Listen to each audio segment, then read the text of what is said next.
All right. Today we have a mid-60s second generation Alps television Spaceman. It essentially came to me in pieces. Um, so it's a work in progress.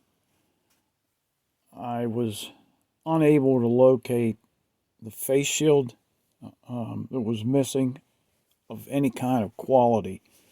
The ones that are out there right now, it's not clear. I don't know. It's some type of polymer. It's very cloudy, a little bit pliable. I've I've bought some of these accessories, components for other robots from this seller, and it's just not up to par. So for now, I've built a modified version of the face shield, also the ears, and an antenna. It wasn't functional when it came to me. It was just a broken off wire here on the motor. This is a pretty easily accessible robot. These two side tabs come off. There's two tabs down here at the bottom that you'll have to bend straight, and then it should come right off. Also, the scenery was not advancing on this, and typically what happens is this roller right here becomes hardened with age. It cracks and it no longer has any type of adhesive capabilities whenever it touches the film, the tape, to advance it. So this is what the old one looks like, and you can see here there's no resilience left to it at all. So if you go to the auto parts store, you can pick up some 1/4 inch vacuum tubing, and just go ahead and cut that to length. You'll have to disconnect this spring right here, move it out of the way, bend this tab out, and when you do that, you'll be able to get your screwdriver in here, bend this down far enough that you can remove this shaft, bring it up, and then you can pull the old drum off, install the new one with a dab of super glue right at the very beginning when you start to shove it on. Not a lot. Okay, and let that harden. You'll have no problems with it. It should last the lifetime of the robot because this stuff is made to be run in an engine compartment under brutal conditions. Another thing is there's a sound amplifier right here that rides up against this gear, making a whining sound.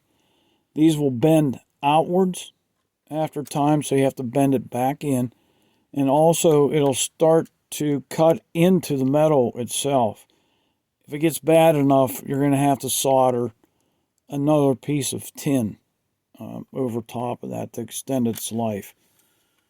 Another problem with these is the resistance decreases on the arms because there's a rubber insert right here, like an O-ring almost, that wears out and stops exerting pressure on the arm. So what I do is I take a piece of tin, I think this one is 7/1000, and bend it into the shape of a horseshoe, put a tab, bend a tab right here. Then you can insert that in between, okay, the actual arm and that rubber gasket. Push that down until it's flush, and now that'll give you enough resistance to position the arm.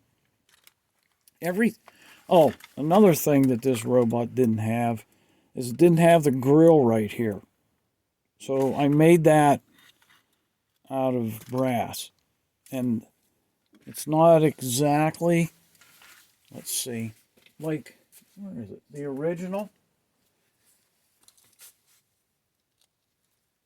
But until I can come up with one, it's good enough.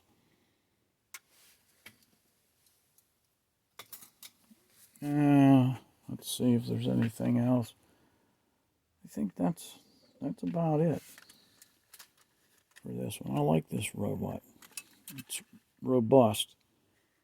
This one here, the coloring on the battery box, if anyone has any input, it almost looks like it was done by the factory.